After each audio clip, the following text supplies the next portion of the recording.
So we're now recording this class. Welcome back to engineering, whatever they call this class. What is it called anyway? Communications and interpersonal skills, right? I've taught 3 different versions of this class, each with a different name, and none of them were like, it wouldn't make sense to just call this engineering communications or something like that. But the first time we named it, we called it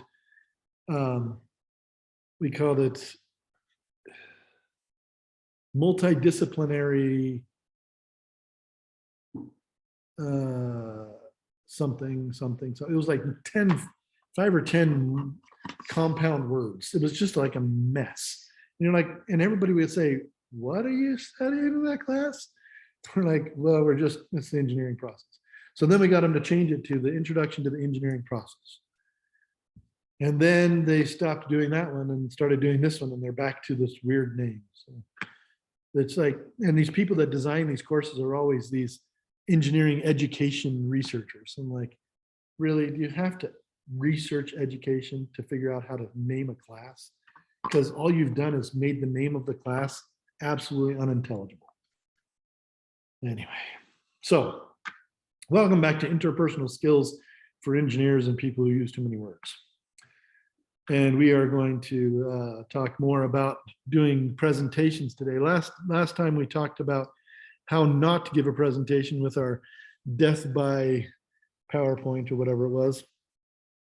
Some of the highlights from that I just want to recap were making sure that you're using good formatting in the form of good text, good fonts. I don't think he actually talked about color schemes, but color schemes are quite important as well. It turns out that most people don't like bright lights all the time. And for various reasons, it hurts our eyes. Sometimes it hurts our brains. Sometimes it just makes us crazy. There are certain colors that are actually red flags, red being the main one. And red really drives humans crazy and many other mammals, actually. Also bright greens, like all those fluorescent colors that they use on danger flags and everything else. Those are all bad colors to use when you're doing a presentation because they heighten our awareness. Our brain is triggered by those things. Literally, the photon energy of those light particles coming into our eyes actually excites the brain in a way that is not comfortable. And that's why we're like, red flag, green fire engine, whatever. And that's why we pay attention to those things. Isn't yellow yeah, yellow. So yellow is that way for a different reason, because our eyes see yellowish green the best because the sunlight from our sun gives off light in that, primarily in that wavelength. So our eyes are most sensitive to that because we grew up under the sun that we grew up under.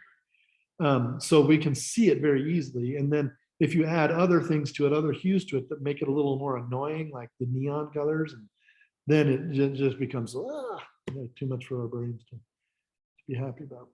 So what you generally want to do is have color schemes that are quite simple. Black and white is ideal. But white usually tends to be too bright, because if you're looking at a white screen with black on it, your eyes are getting really inundated with all that white light. And so it makes the black kind of fuzzy sometimes. And you may notice that sometimes when you're spending a lot of time looking at bright light, and then you go inside and all of a sudden you see that inverse of that light that you saw in inverse colors. That's the cones and rods on the backs of your eyes get overstimulated. And so they're sending just a ton of electrical impulses to your brain. And when you go inside, all of a sudden that stimulus turns off, and it's actually an electrical thing. It's actually an electrical effect that causes the current to go the other direction. So you get the inverse of that, right? And that's annoying. This is the reason actually why surgeons wear green. You ever seen surgeons wear those green gowns all the time, right? Well, when they're in surgery, they're looking at red, red, red, red, red. And if they look at something white, they'll see green, and it messes up their vision. So they need to be looking at something that's green, so they don't see that inverse, because the inverse is green and their clothes are green. So if they look up at their nurse, they don't see an inverse on their white gown. It blends in with the green gown, and it doesn't fire off all kinds of neurons in their brain. So it helps their eyes to relax, in other words, to relax more. Yeah, it is very interesting. And I didn't know that. I actually learned that from a surgeon. So there's all kinds of things that are quite interesting that have very much to do with how our brain, how our eyes perceive things and how our brains process that information, right? So being scientists, we should be aware of that when we present. We should understand that we don't want our audience to be wired up after, just because of the presentation. We don't want them to get tired in the middle. We don't want to have them have trouble reading. The best presentation color schemes are usually darker backgrounds, and they don't have to be black, but usually the best ones are black or really, really, really dark gray. Anybody get that reference? It's from Lego Batman. Come on. If you've never seen Lego Batman, you should watch it. It's hilarious. Does it come in black or really, really, really dark gray? Anyway, so black backgrounds are usually ideal, and you can see here on the Zoom meeting template, if I share my screen, but the Zoom meeting template is that way.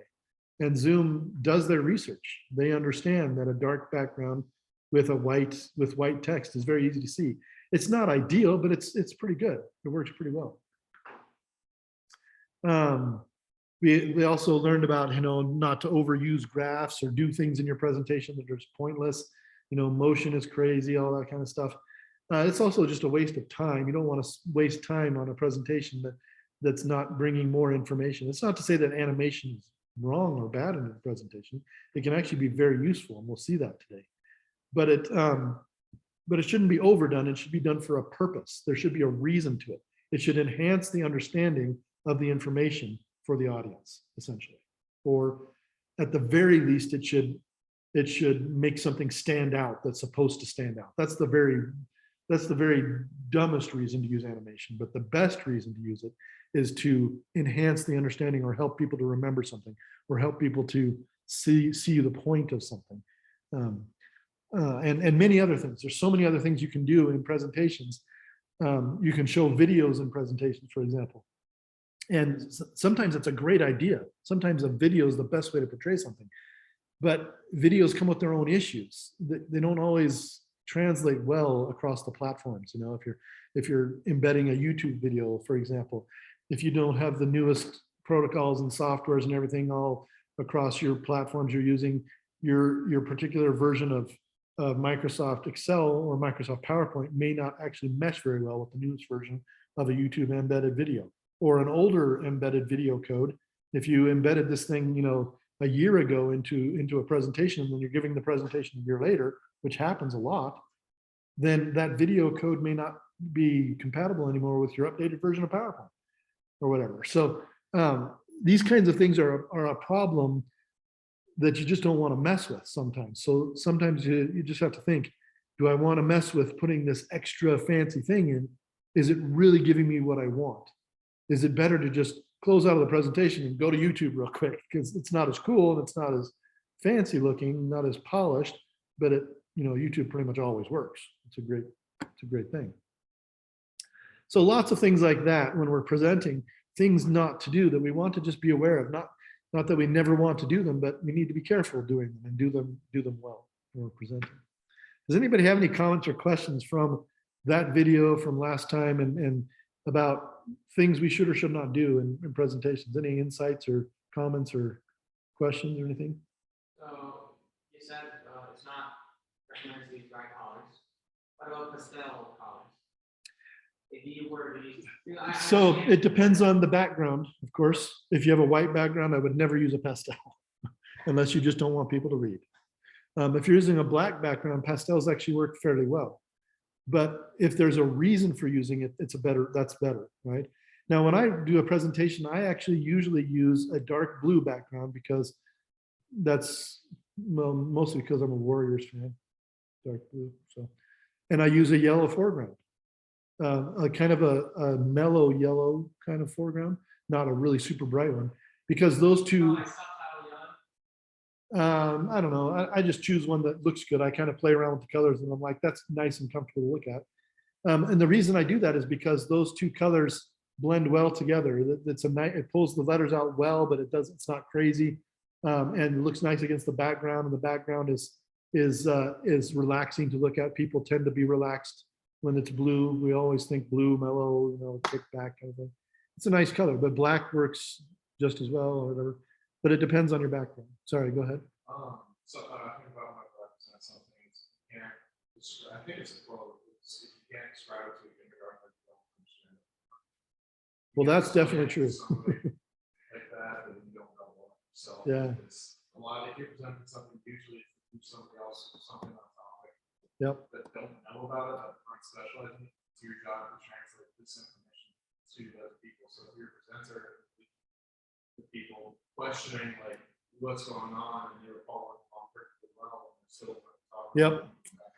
In fact, there's this great series of videos being done by scientists. I think it's Discovery that's doing them or something like this, but on YouTube, and they're fun to watch. I highly recommend them, where a scientist or some expert in some field will explain a difficult topic to a real kindergartner, to a real teenager. It's really cool. They'll explain it to a graduate student, or whatever else. So they do it all at once. And so you hear the evolution of the explanation as they go from low to high or high to low. I don't know if it's called that, you went with string theory or. Yeah, there's one that does string theory. There's one that does making a Neapolitan pizza. There's one about, they're all about things, and they try to explain difficult concepts to different levels. And I definitely agree with you that if you can't explain what you're trying to explain to the lowest denominator, then you probably don't understand well yourself. It doesn't mean that's how you should explain it. And we're going to talk about that today, because how you explain something depends on what? It does depend on your knowledge, but it also depends on your communication skills and one other thing, who you're explaining it to. It depends on their knowledge, right? It depends on their background. So if I come to you and I say, well, I'm going to tell you all about black holes, we're going to start off by using Feynman diagrams, you're not going to get much out of it, okay? Because, and neither am I, because I don't really understand Feynman diagrams very well myself, or about black holes. But the point is that you don't want to over-explain anything, but you also don't want to under-explain it. You make people feel really kind of annoyed with you if they're like, doesn't he know that I know this already? Don't they understand that I know more than they do about the subject? Because I made that mistake a few years ago. I was taking my first biology class since 1992, and it was 2020 or something like this. So this had been a good 20 years since I'd taken a biology class. And my biology class, the last one I took, was freshman biology for people who don't like biology, right? So it was the class that you have to take but you don't want to take. And I didn't do well in it. I passed with a decent grade, but it wasn't a great grade, and I certainly didn't learn much. I was in this auditorium with like 1,000 other students who were all back then the nerds in class back then, we all had graphing calculators and we could play Tetris on our guy. You could either play Tetris or Pac-Man or one other game. Maybe Pong, I don't remember. But they had 3 games on it, and mine had Tetris. And so I was always playing Tetris while I was supposed to be listening. I got really good at it. Well, for me, I'm not good at video games in general, but I was pretty excited. I could get to like level 20 without dying. But then, and then people that weren't nerds were just, flirting and talking, whatever. Nerds can't flirt. So, but anyway, this class 20 years later is now a graduate level class. It's an 800 level class, and it's about plant biology. It's about how water transport happens in plants. And not only are they just talking about how water moves through the plant, but we're creating models, mathematical models and all this stuff around it. And I'm just terrible at that kind of stuff. And then I took another one that was similar to that. And in one of these classes, these biology classes that I'm not up to speed on, I gave a presentation about detecting nitrogen in corn. And I started my presentation with an introduction to why we farm corn, because corn is really resistant to water stress, and because it has a high content of high caloric content, high protein content. So it's great for food and all that stuff. And I just gave this introduction. Everybody in the room is just like staring at me with their mouths open. Like, why are you telling me this? Everybody knows this. And I'm like, well, I didn't. I learned this for this presentation.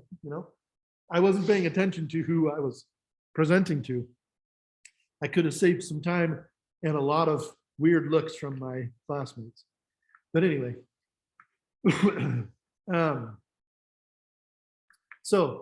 any other questions or comments to finish us up?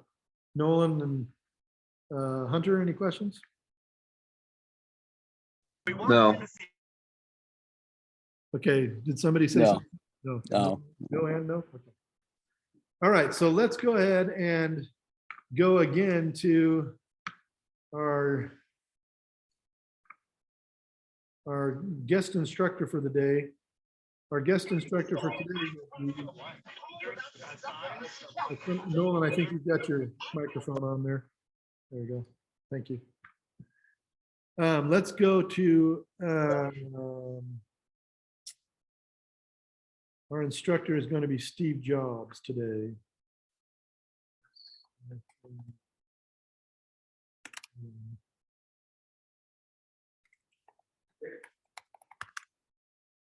So in this presentation that was given in 2007, so that's at 15 years ago, we see one of the best presentations ever given. So let's watch it. This with our fingers, and we. So I've got my essay written. So now I'm going to show you how I use Grammarly to edit. Okay, so here's my essay. This is a day. Okay, so let's start off right away. What do you notice? Apple symbol. What do you notice about it? Yep. So it's definitely visible. What about the background? Blackish, grayish blue, right? Really, really, really dark gray. Is he wearing a turtleneck? Of course. Which is really funny because in his early days, he was super hippie. He actually had to shave his beard and cut his hair for his first business meeting because he was told that if he went that way, he would never get any money. And they were right. He got a lot of money at that business meeting because he didn't look like a hippie. But anyway, so you actually notice you notice the turtleneck. What color is it? Yeah, and what else is he wearing? Just jeans and shoes. Is that appropriate for this thing? I think so. Who comes to this? A bunch of computer geeks. That's everybody these days, it seems. But this is actually now this is called the Worldwide something conference for Apple or something like this. But back then, I don't remember what it was called, but it was something less.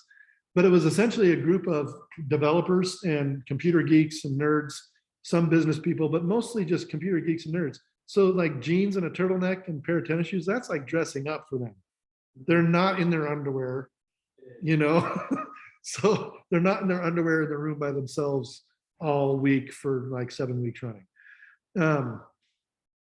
So this is good attire. This is the right level. That's an important part about giving a presentation. Luckily for you guys, you're all going into engineering, and engineers are pretty laid back. For the most part, you can wear what you like as long as you wear it cleanly, as long as you wear it nicely. It's not all tattered and junky and crappy.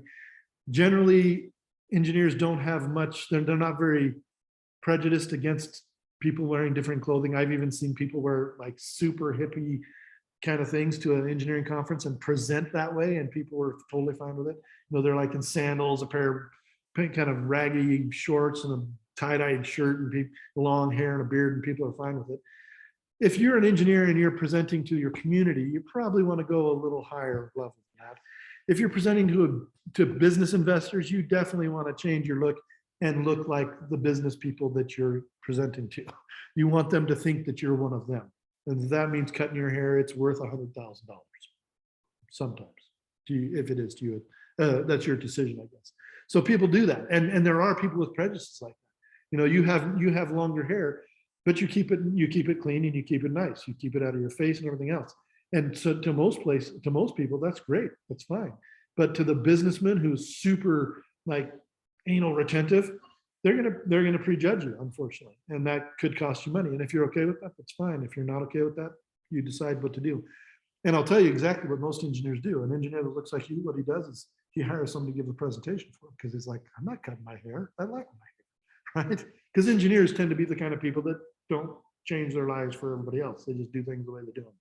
So that's totally fine. And my dad is actually that way. My dad didn't have long hair, but he hated giving presentations and he hated dressing up. My dad always wore flannel shirts with a pocket protector, jeans that were faded because they were 20 years old, a leather belt, and ratty shoes that he walked in fields with all the time because he liked going in the fields to do research. Presenters didn't like that. He didn't. He was always presenting to people to get money, and they didn't like that. So he hired his best friend to do the presentations because his best friend preferred that kind of thing. And he, was all clean cut and wore nice clothes and all that. He's like, yeah, you go do that. So you have options, right? You always have options. You don't necessarily have to be Steve Jobs and cut your hair and become the respectable businessman.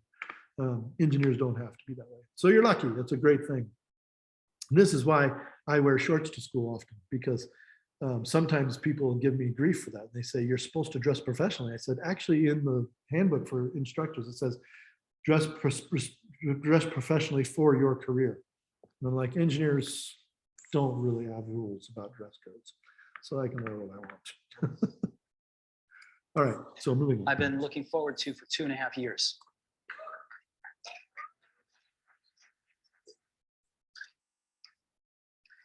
Every once in a while, You can see a he's moving. revolutionary product comes along. He's not that looking at the changes screen. everything. He glances at it every once in a while. And He's not even looking at the Apple audience all has the time. been, It's like a first of all, conversation. one's very fortunate if you get to work on just one of these in your career. Feels casual. Apple's been very fortunate. What did you say? It's been able to, Casual. Like it feels Oh, casual. Yes. Sorry. I was only hearing the first half of the word. I'm like, cash. I'm like, cash. Where's the cash? Casual. Yes, it's very casual, and introduce it. and sometimes that's good. Sometimes you need to be more formal, but this is great, and it will change. The whole everything will change about this.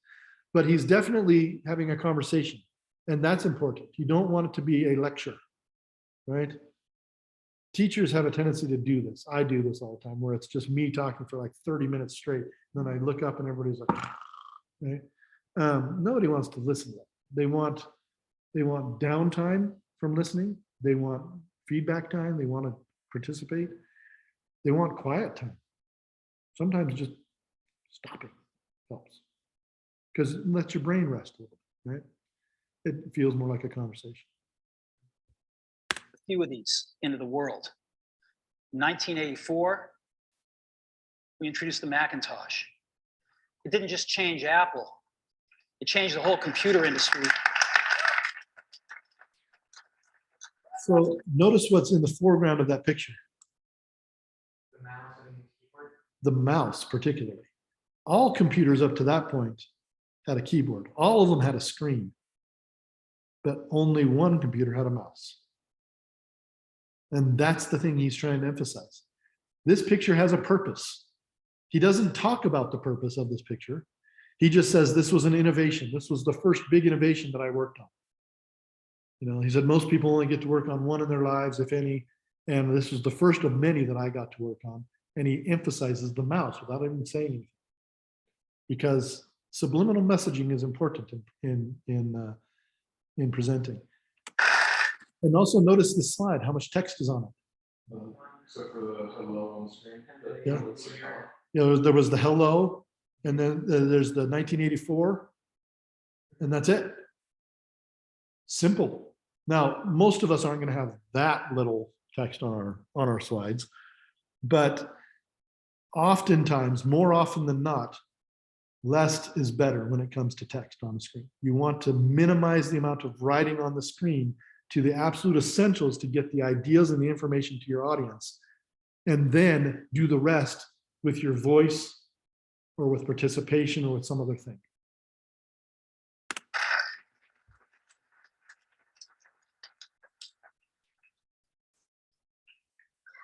In 2001, We introduced the first iPod.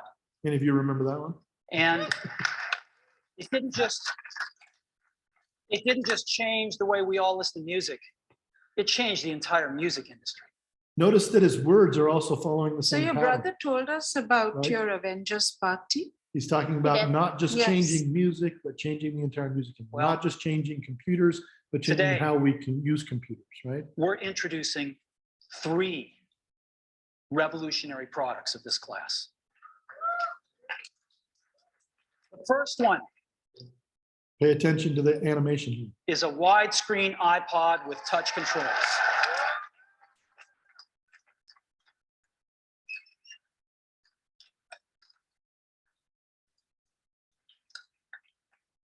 The second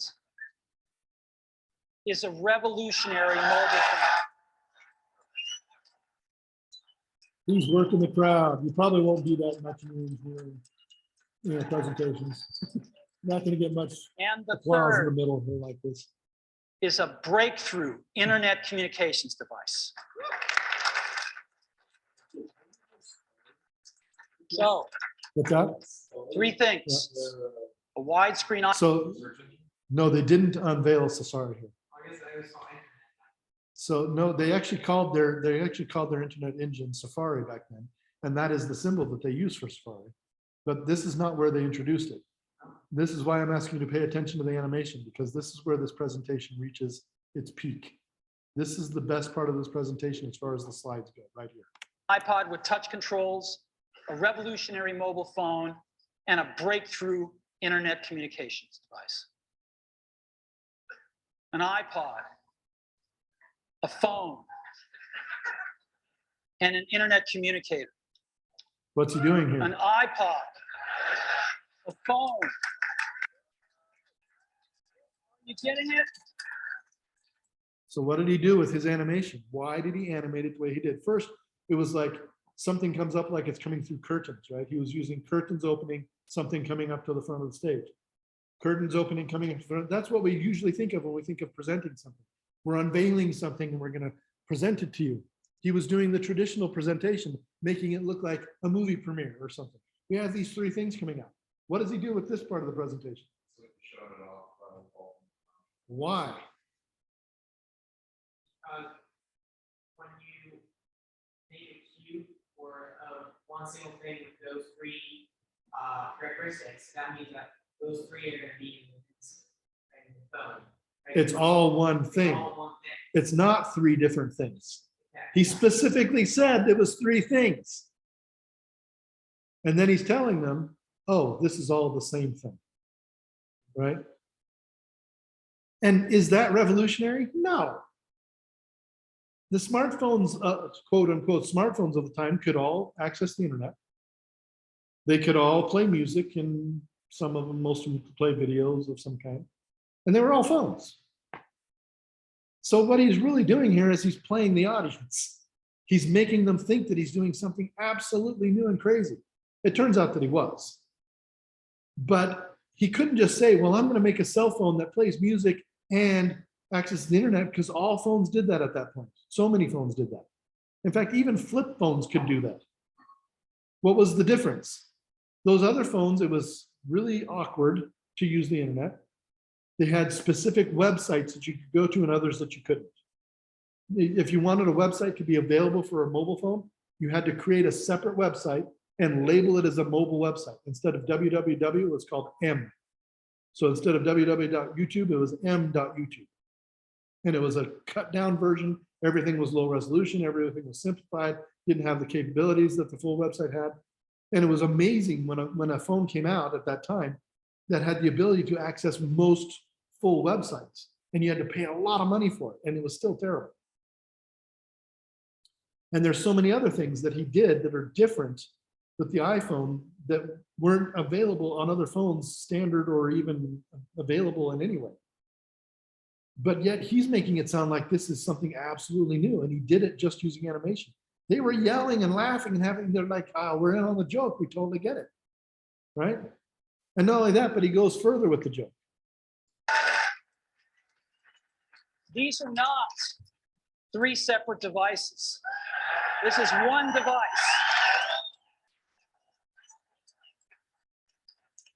and we are calling it iPhone. Today, Apple is going to reinvent the phone. Here it is.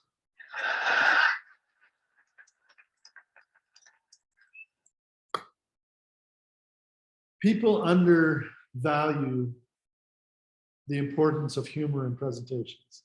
People watch a great presentation and they see that it's funny, they know that it's funny, but they don't understand why it's funny. They don't understand, I mean, they think they understand, oh, it's funny because of the jokes. That's not what I mean. Why did the presenter make the joke in the first place? It engages the audience. It loosens the audience. It makes everybody comfortable. Everybody starts to participate. Laughter is a form of participation. Clapping isn't, usually. Usually clapping is just, yeah, I'm here, here. It's like, I attended. Laughing is I participated, right? So laughing is the kind of the thing that you want to get out of an audience to make sure they're awake and they're participating. And that for me as a teacher, that's important because students often sleep, right? They're tired, they're overworked, they're doing all kinds of things, and they got homework and everything else, and the subject is often really boring. So they sleep in class, right? It's the best time to sleep. But making students laugh is important to me because that means that their mind is engaged. They understood what we were doing and they laughed at it. Same thing here. It does that, but it also connects you with the audience personally. People believe like you're one of their buddies because you laugh at your buddy's joke, you're not laughing at Steve Jobs' joke. That correlation is more important than you think. So this is how I know personally that that correlation is more important than I think. Than I used to think. I played trumpet all of my life. Since I was 10 years old, I played trumpet. And I'm very good at it, I will say without blushing too much. I'm quite good at playing trumpet. And when I was a kid in high school, my best friend who also played trumpet came to me and he said, my dad got us tickets to see Wynton Marsalis. Wynton Marsalis is from New Orleans. And he is the son of Ellis Marsalis, a celebrated jazz pianist. He's the brother of Branford Marsalis, the celebrated saxophone player. And he's also the brother of Delphilo Marsalis, the celebrated jazz drummer. He's a family of musicians that goes back generations. And Wynton is the greatest of them all. He is by far the greatest musician in the family.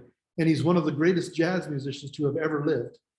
And he's also the greatest jazz historian who ever lived. And he leads the Lincoln Jazz Center in Washington, D.C. It's a posting, I think it's actually a government posting under the Arts Council or something like this. But he has an incredible position to affect how music is taught and how music is performed. You know, how we take music into the next century and help it to thrive and everything else. He's also a big kind of warrior in the world of trying to get people to not fight against each other. He's a big activist when it comes to let's just be good people and live good lives with each other. Not necessarily, fighting politically on one side or the other, but anyway. But Wynton Marsalis, one of the greatest musicians of our generation, and he was coming to play near where we lived. His dad, my friend's dad, got tickets, so we went to go and see him play. As we were close enough, in this was done outdoors at a winery, and the general seating was in this kind of bank of chairs like you'd normally see at a concert, just row after row after row of chairs. And the very first 10 rows or so were very expensive, but after that it was just general seating because you're too far back to really see anything. But my friend's dad he was a local jazz musician and had very good contact. So we actually got seating above the stage to the side. So we were looking right down into the group and we were like within talking distance of this performance. And we could see everything that was going on. And I was close enough that I could see every movement that he made with his hands and his mouth and his feet and everything while he was playing. And the only thing that I could think, besides this is the most amazing thing I've ever done, is he plays that note the same way I play it. you know? He used the same fingerings, he was using the same embouchure, and I'm like, that makes me just like him. Of course, I'm nowhere near his abilities. He's not only a jazz musician, but he's also a concert musician. He studied at Juilliard in New York, and he's just an amazing, amazing artist. But I made that connection with him just through watching him do something that I do. And it's the same thing with laughter. Telling jokes is something that, you know, the little people do, not the higher ups people do. But when the higher ups tell jokes that make sense to the little people, it brings us closer together. It makes it real.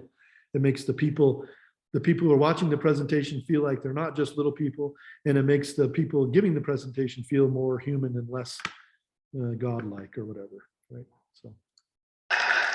No. Actually, here it is, but we're gonna leave it there for now.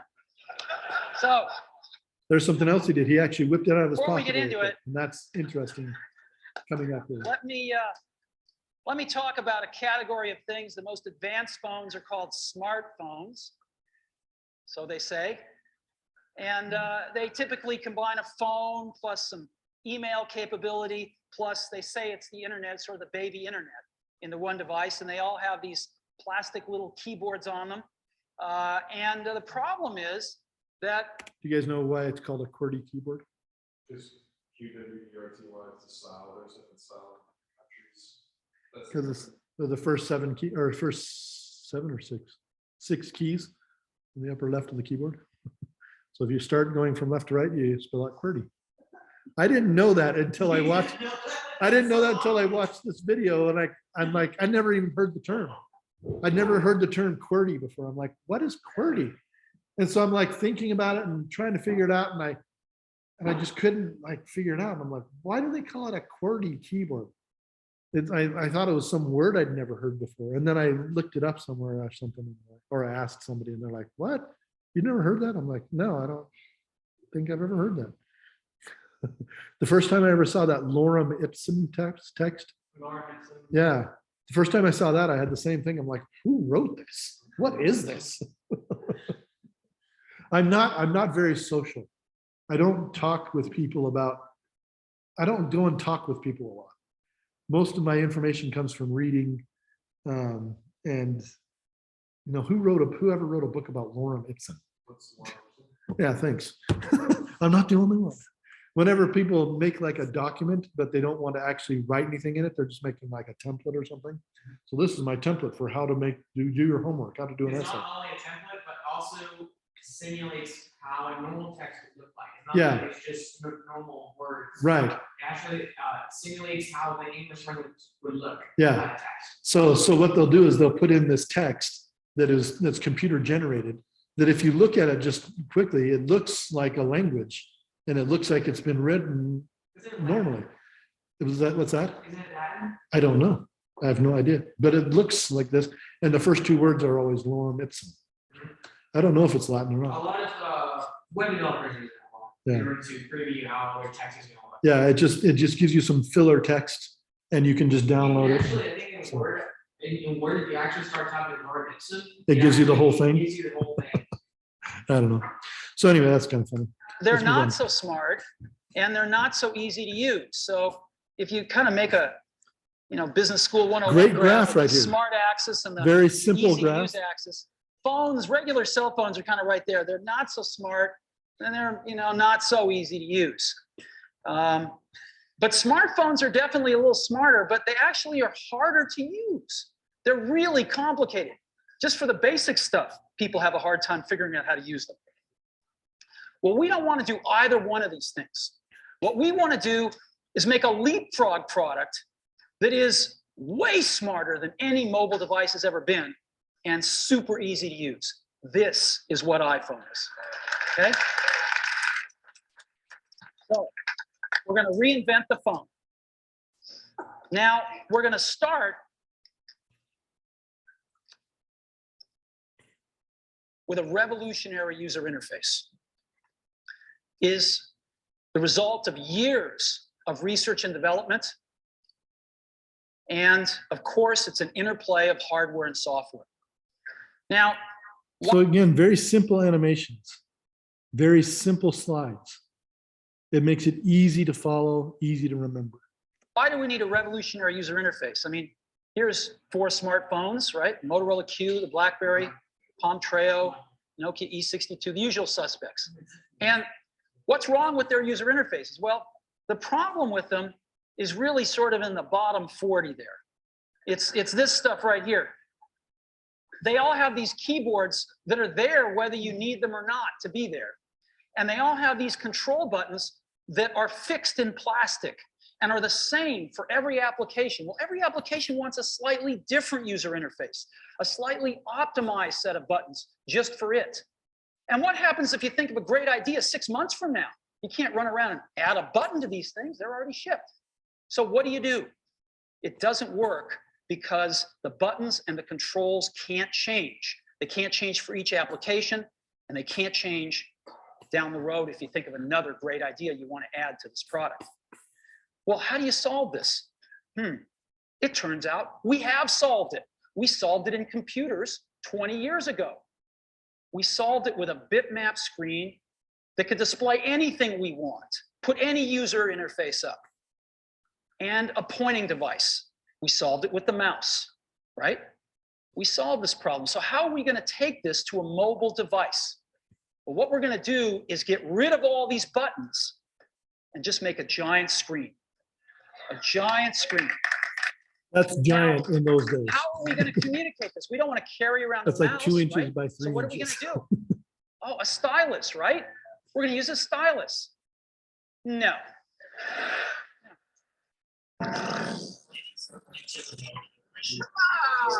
Noise canceling.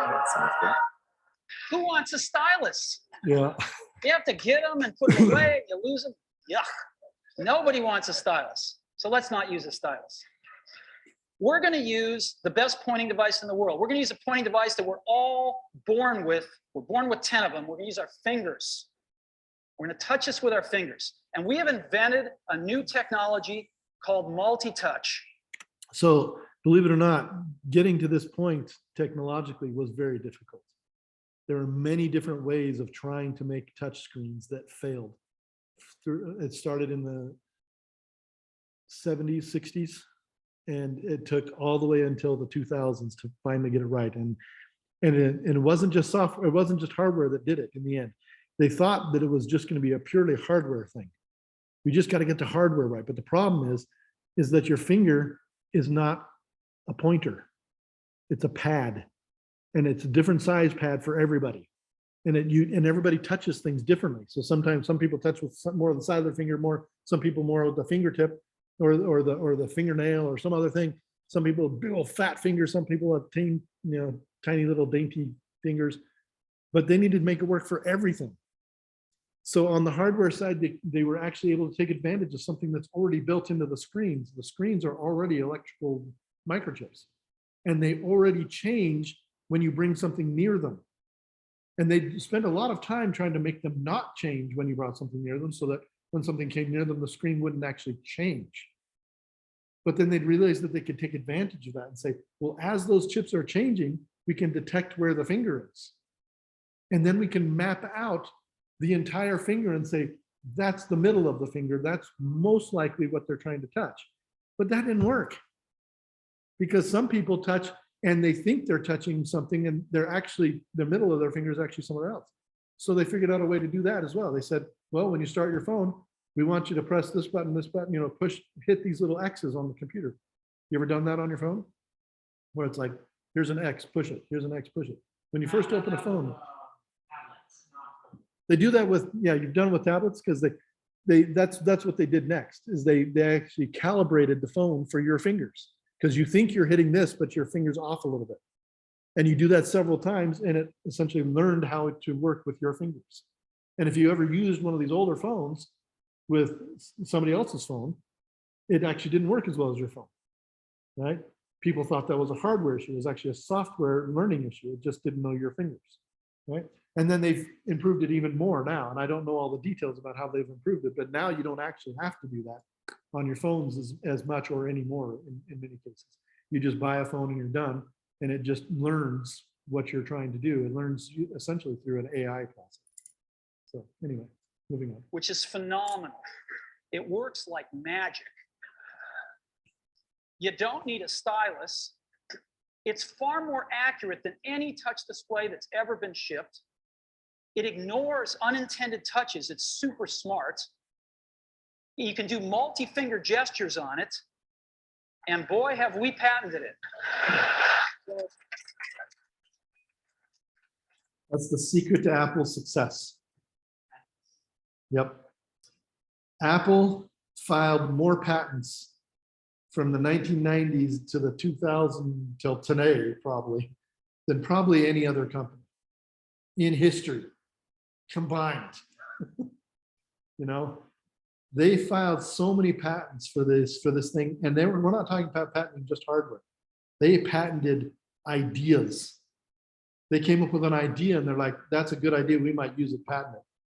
That's not cheap to do. It costs money to do patents, but they were willing to put in the money. It costs upwards of $1,000 per patent if you are doing it like a company, because the companies have their own in-house lawyers. If you count their lawyer time, probably is a bit more than that.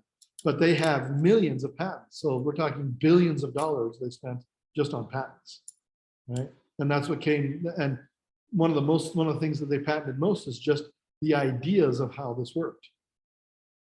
The ideas of it. So,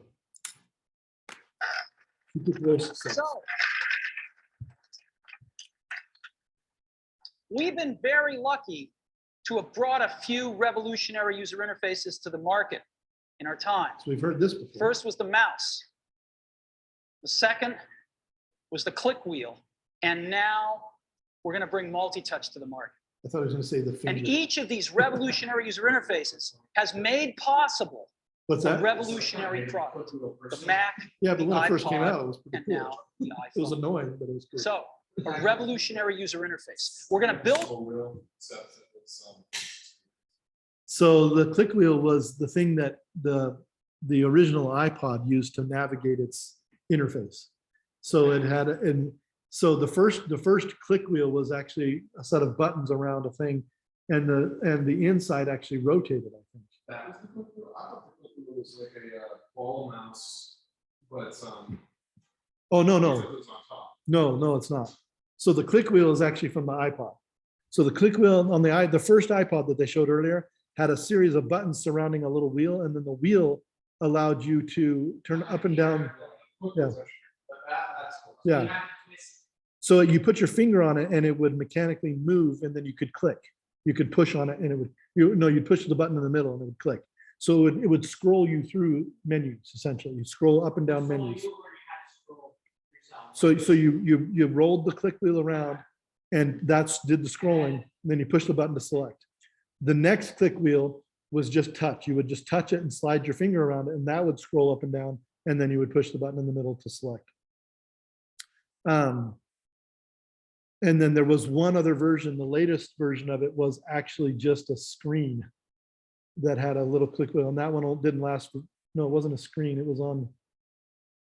Yeah, it was a screen, but I never actually used that one because I never had an iPod that had the latest one. It was on only one version of the iPod. It was the iPod Micro or something. It was like tiny. But that was the click wheel. It was an iPod thing. So On top of that, with software. Now, software on mobile phones is like, it's like baby software. It's not so powerful. And today, we're going to show you a software breakthrough.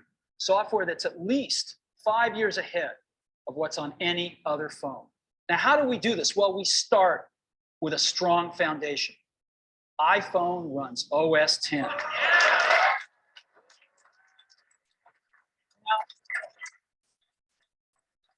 Why? So in case you're wondering what that is the operating system that is actually used on the Macintosh platform as well. Now, it wasn't a full version of OS 10, just so you know. It was a watered down one. But this is important for developers because it means that they have much more ability to do things with the applications, right? And that was a huge deal. And the same thing goes for the Android phone. The Android phone is essentially operating on a operating system that is used on computers as well. It's used on the netbooks, the Google Chromebooks, right? So they're using the same operating system there as well. So Why would we want to run such a sophisticated operating system on a mobile device? Well, because it's got everything we need. It's got multitasking. It's got the best networking. It already knows how to power manage. We've been doing this on mobile computers for years. It's got awesome security and to write apps. It's got everything from Cocoa and the graphics, and it's got core animation built in, and it's got the audio and video that OS X is famous for. It's got all the stuff we want, and it's built right in to iPhone. And that has let us create desktop class applications and networking, right? Not the crippled stuff that you find on most phones. This is real desktop class applications. Now, you know, one of the pioneers of our industry, Alan Kay, has had a lot of great quotes throughout the years. And I ran across one of them recently that explains how we look at this, explains why we go about doing things the way we do, because we love software. And here's the quote: people who are really serious about software should make their own hardware. You know, Alan said this 30 years ago, and this is how we feel about it. And so So I'm gonna turn that off. We are over time, but I want to show you one more thing really quick. As this presentation went on, it was over an hour. They've got it right here, an hour and 19. He turned the presentation over to more technical people in the company You gotta to try explain Java. more of the technical things. It's the world's healthiest. He also actually busted out the phone and showed how it's used. So right here, you can This is a see him, day. he's going through some Set it technical up. things himself here. anything. So he goes through the size of it. So he's got some diagrams. He shows some other phones and how they compare. He's also showing how it connects to the computer and everything else. That was all important. He also has lists of things, you know, when he needed to list more things that it could do. It wasn't all just one picture and one piece of text on every slide. But then he actually broke out the phone, connected it to the screen, and showed people how he was using it. So he played some music on it, and during the music, he got a phone call on purpose. Well, did he get a phone call or did he make one? I can't remember. He either made one or got one, and the music faded out, and the phone call came up, and everybody was just like, wow, because nobody had ever seen that. Because everybody knows that now. Everybody does, every phone does that now. But that was the first time that ever happened, where the phone knew what it was doing. The phone knew you were making a call or you were accepting a call, so it turned down the music for you. And then it accepted the call or whatever. He also looked up on the internet using Google Maps, or no, they were connected with Yahoo at the time, so they were using Yahoo Maps. So they using Yahoo Maps, he was able to, or maybe it was even was MapQuest or something. Yeah, he looked for the best restaurant around or something. Yeah, something like that. There's not an Apple presentation. I think it's a Google presentation where they tell the AI to call for haircut. Yeah. So he actually demonstrated it, which is really important, right? Doing a demonstration somehow is often useful in a presentation, especially when you're trying to present something that is useful, right? That you would use. Now, later on, like I said, he turned it over to some other people, and I'm trying to, oh, here we go. He turned it over to a business guy who did more of a business presentation.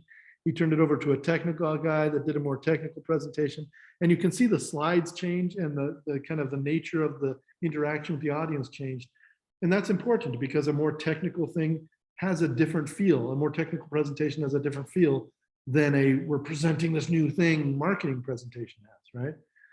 So it's important to understand that. And as you're putting together your slideshow, I recommend that you go and watch the rest of this one and go and watch some other videos on how to present, you know, using PowerPoint, how to give a great presentation, whatever. Go find some on your own and find some that you like and try to model your presentation after those as you're putting together your presentation.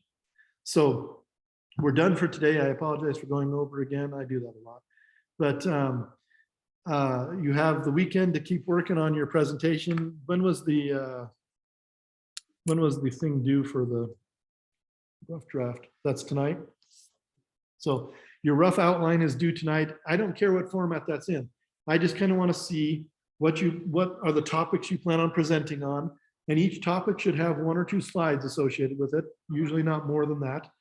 And I want to see kind of what you want to, where you're getting the information for those different topics. So you should have done some research to figure out what that information is, and just kind of jot it down, write it down in Word or something. I actually do my rough outlines in PowerPoint usually, because it's actually pretty easy to do. I just make a list of topics on different slides, and then I can manipulate them around slides. Oh, this topic maybe goes with this slide. And I create a slideshow that really just has lists of things that I might want to put on. And then the next step I'll take is I'll start looking for imagery that I think goes with the information that I'm gathering. And then the last step is to actually organize it into a really good presentation. But however you want to do that is fine. But get that rough outline done. This presentation, I would like to take between 5 and 15 minutes, no more than 15, no fewer than 5. Usually for most people, that means you want to have 10 to 20 slides. Most people take about a minute or less per slide, 30 seconds to a minute for a slide. So if you have 10 slides, you'll be 10 minutes. If you have 20 slides, you probably have a few slides that won't take as long as some others, and you'll probably be around 15 or maybe 12 or something. Most students err on the low side. Most students will have a presentation with 12 slides and they'll rush through really quick and only end up with 3 minutes of presentation. So be aware of that as you're going forward. But finish your rough outline and then start working on your presentation, because next week you're going to actually give your presentation in class. Now on Monday, we will actually just answer questions about your presentation. If you have questions about, should I include this or that, or how can I do this, and we'll help you out with PowerPoint. We'll spend the whole day on Monday just kind of helping you finish up your presentation. And then Wednesday and Friday, we'll be giving those presentations in class. And so you need to come dressed appropriately, prepared to give your presentation on either day, because I will choose randomly who gives their presentation, kind of, sort of. So you need to be prepared on Wednesday at the beginning of class to give your presentation. And then we will finish giving those presentations out and we will be done. So next week will be all presentations. Any questions? Yes. I do have a question in regards of the use of humor. Do you recommend for certain groups of people to not use humor in a presentation, or to only change how sophisticated that humor is? Well, humor is a double-edged sword, right? In many ways. If you've ever watched comedic sword fights, you can take every comedic thing that happens in a sword fight, in a comedic sword fight, and turn it into a situation where people used humor in a weird way or a bad way or an inappropriate way. Yes, there are of course groups that maybe you shouldn't use humor with. I mean, if you're giving a presentation about death to the Casket Builders Association, you can use humor, because nobody actually died. They're just building caskets and they have humor. They have all kinds of great jokes about casket building. I met a casket builder a couple of years ago. This casket builder I met builds caskets for people who are a little eccentric. They're all hand painted and usually they're funny. Usually his caskets are jokes and people use them and get buried in them. I want to use his casket company. But anyway, but if you're talking to a group of widows who've recently lost their husbands in horrific accidents, then maybe there's not a joke for that situation. And maybe there's age reasons to not give a joke. Maybe there's racial reasons not to give a particular joke. Maybe there's just political times in life when joking is not a good time. Sure. And sometimes there are just people that can't tell a joke. And every joke they tell comes out bad. So it's completely personal. It's completely up to you. You have to make a judgment call. Some people just refuse to be funny because they don't want to offend anybody, or they don't want to, fall flat on their face telling a joke or whatever else. I don't necessarily think that's a way to go through life, because that just stinks.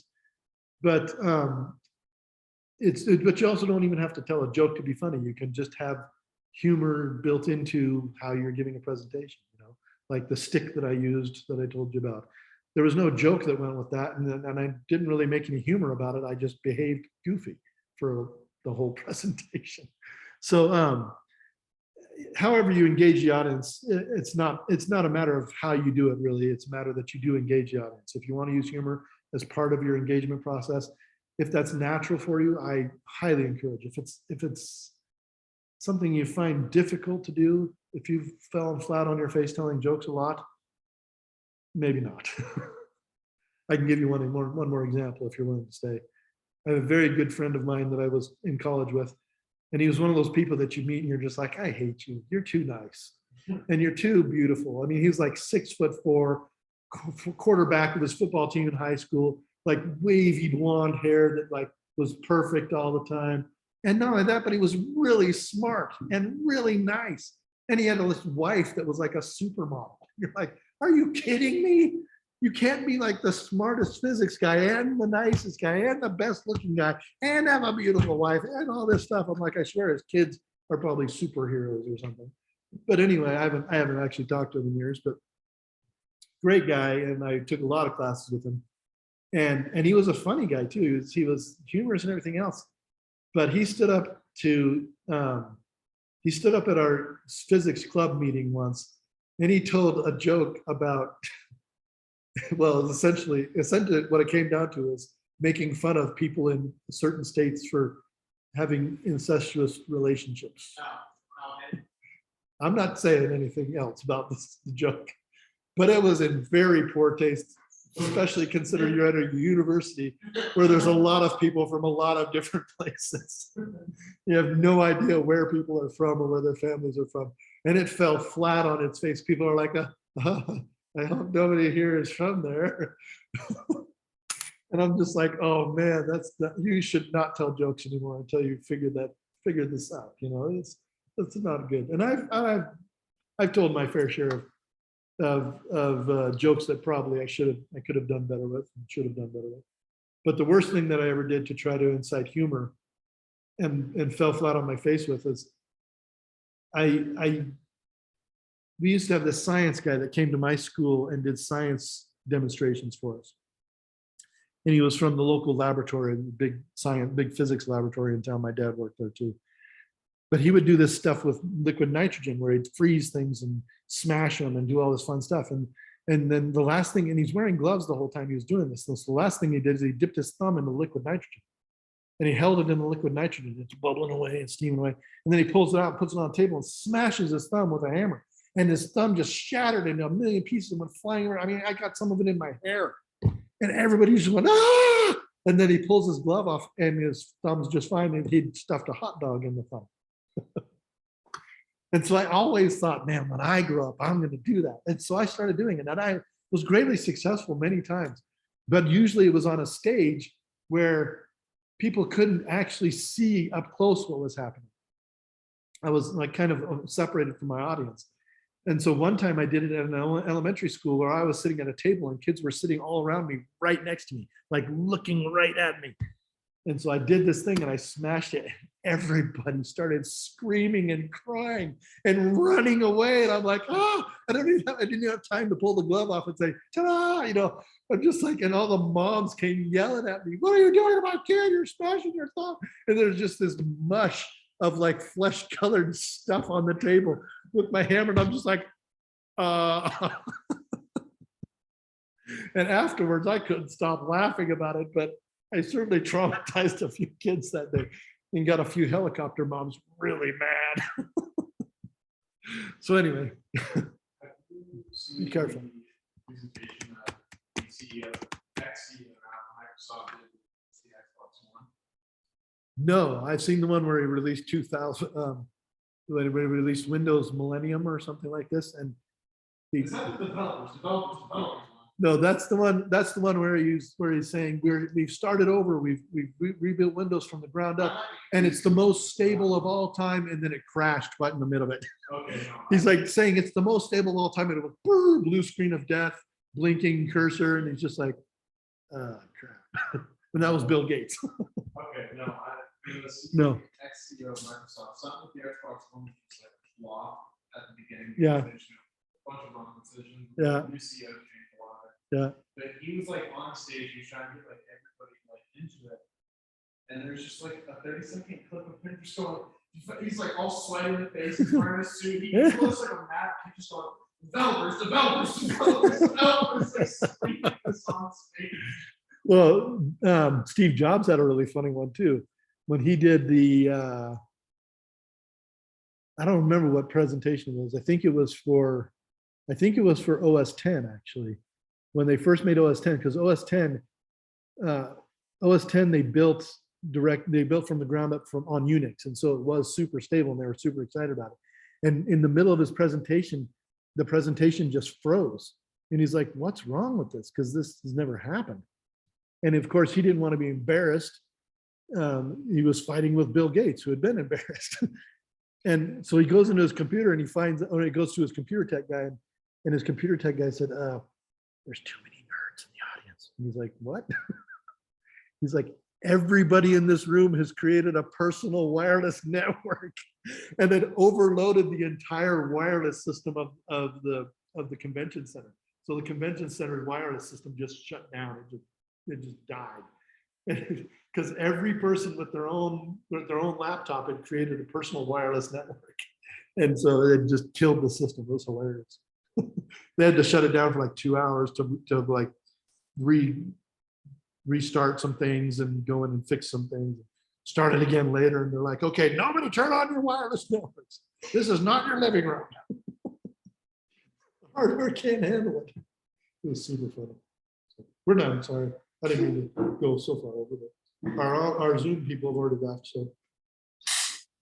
Actually, Excellent. Hey, real quick, can you send me that picture you took, that I took with you? Oh, I don't know, did you?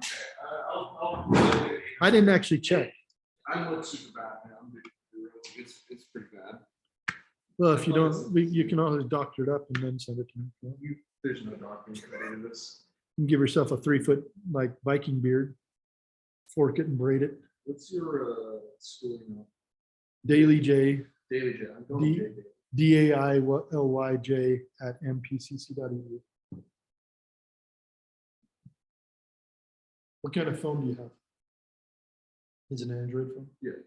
What I did was I spelled your name D-A-I-L-E-Y. Oh, yeah. I was just gonna say, if you have an Apple phone, you can just send it to me directly by message. But and that's one thing I wish Android would do.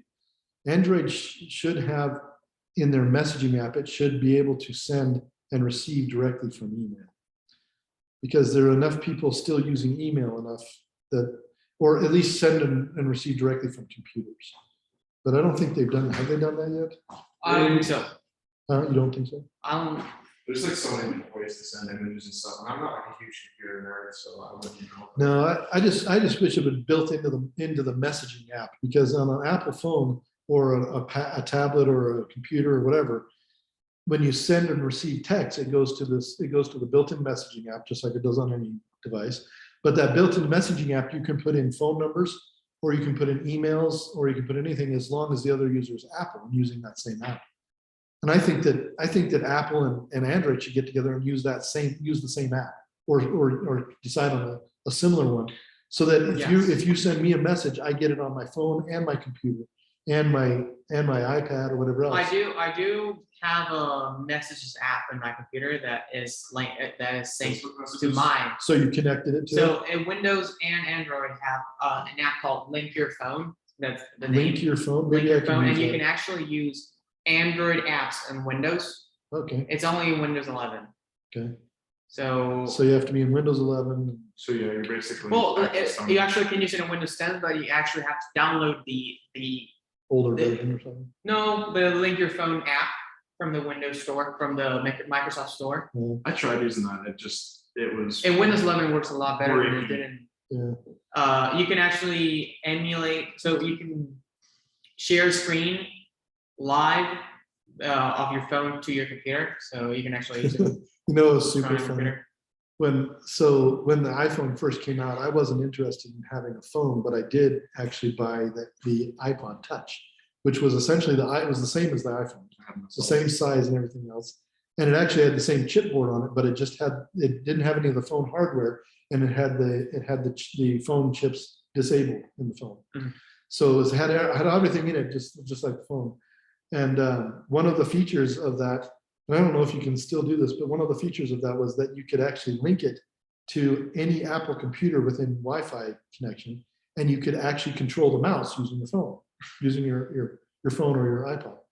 So without telling her, I linked my phone to my wife's computer, and then when she was sitting on her computer I would start controlling her mouth and she's like, what's going on?